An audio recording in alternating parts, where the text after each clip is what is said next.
headlines. U.S. Defense Secretary Jim Mattis wrap up a visit to Japan. Lorenzana, Duterte allowed U.S. to build barracks in local camps. Ilocos celebrates cultural traditions in Kanawidan Festival 2017. Blazers trip Altas move one step closer to first ever title. Lady Gaga soars over Super Bowl stage with gold inclusion.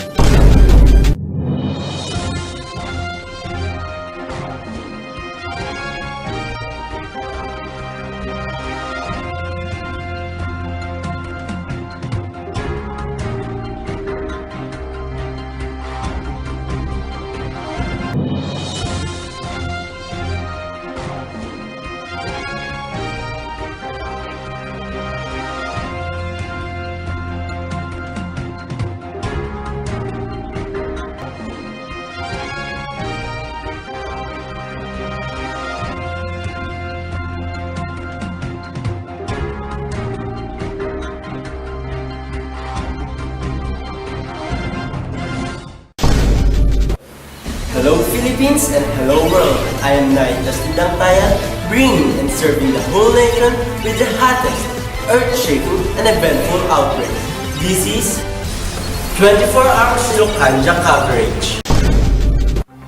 John Mattis, the U.S. Defense Secretary, wrapped up a visitation to Japan Saturday morning to talk about their alliance defense with Tokyo. This is Francis Apan for the report. U.S. Defense Secretary Jim Mattis wrapped up visit to Japan Saturday, reaffirming Washington's commitment to its defense treaty with Tokyo, amidst concern about President Donald Trump's approach to the region and alliance.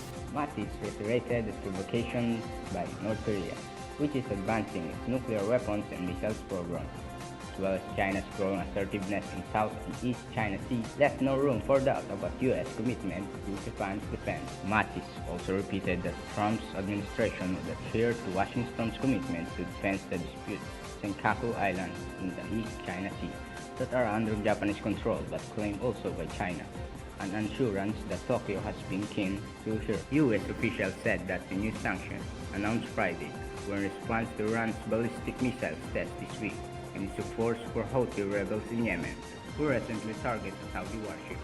But Trump has made no secret of his contempt for that accord, which his predecessor Barack Obama approved in July 2015. And officials said Friday's measures would not be the last against the country. This is Francis Apan reporting.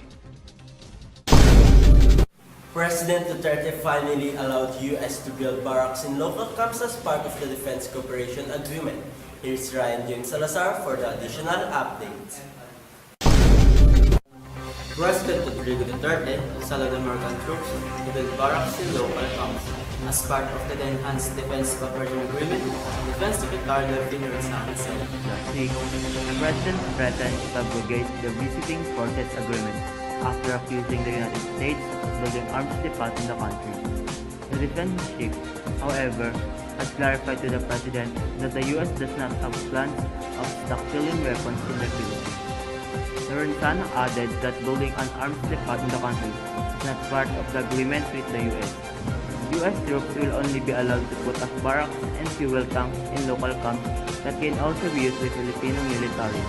In case American forces brings arms for war games, they will bring the weapons with them back to the U.S. when they leave the country. This is Ryan Salazar reporting. For the breaking news, former Caloocan City Mayor Macario Boy Asisio has passed away. Earlier reports said that Asisio suffered a mild stroke last Wednesday and he was comatose by Thursday. Asisio died in Antipolo Medical Center at 10:51 a.m. at the age of 80. Asisio served as mayor of Caloocan from 1980 to 1986 and from 1988 to 1955.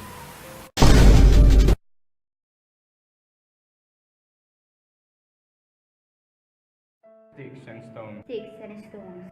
Sticks and stones Can break me. No words can hurt me too. What if you set an example? By the words like freedom, confidence, strength, courage, Friendship. family, tolerance, hope. What if we taught altered words to live by? responsibility, forgiveness, love. Gratitude. Putting end to bullying. Spread the word. The province of Ilocos celebrates its Ilocano culture and traditions through the Kanawidan Festival 2017 that began on January 27 and ends on February 12. Here's Angelica Ganan for the live coverage. Angelica, what are the latest happenings there? That's it. I'm here at Bigay City for the live coverage of the Ilocos Kanawidan Festival 2017. Currently, you can see behind me the students of Sinayang National High School performing their street dance and showtime competition. The opening of the 3-day Sansob 2017 sports events at the Milky Sansob Cabugao Beach Resort kicked off the festival, followed by the concelebrated Holy Mass at the St. Paul Cathedral and the procession of the patron saints of 34 towns and cities of the province, joined by government employees, officials, private groups, and residents. The province's youth also competed in various contests such as the indigenous and folk dances, folk songs through choral rendition and rondalia, quiz beyond the history of the province, poetry writing, arts, and Celtic games for 3 days. During the festival, the winners of various provincial contests are awarded. These awards are the Father Burgos Awards for residents who best exemplify the qualities of Father Jose Burgos, who was one of the 3 martyr priests during the Spanish period. The Siglat Escuela and Barangay Awards for outstanding school and barangay practices, the Gawad Litong Sungsong for best student councils, Search for Miss Sanyata, Little Miss Sanyata, Mr. Kanawidan, and DTI Awards for outstanding businesses.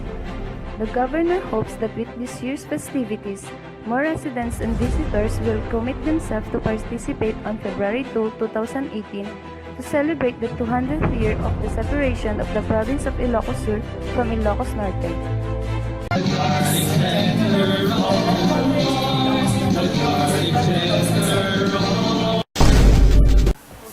Blazers move one step closer to their first ever title after winning against the defending champion Perpetual Health Altas. Here's Christian Vergara for the sport update. John Vic de Guzman unleashed a monster game to tow College of St. Hill to just a win away from its first ever title. De Guzman dropped 19 points with 16 coming off field, a kill block and a fair service ace. He unleashed the Hotel of the second. Saya Arda finished with 13 points, while Francisco Zilas and Owen Dahani combined for 17 points. For the top pace, Perpetual threatened to even the match after surrendering the opening set, losing 24-22 in the second phase before De Guzman took over. According to De Guzman, his teammates are very ready, physically and mentally. He also said that their teamwork is the reason why they won the game. Game 2 will be happening on Tuesday. I am Christian Vergara, your sport correspondent.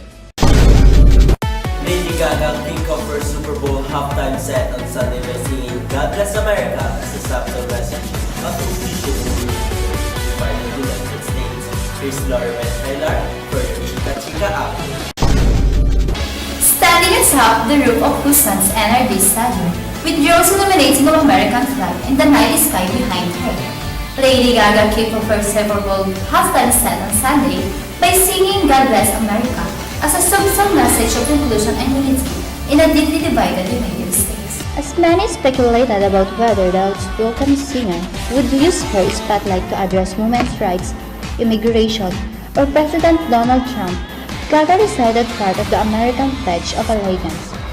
One nation under God, indivisible with liberty and justice for all, in her opening song.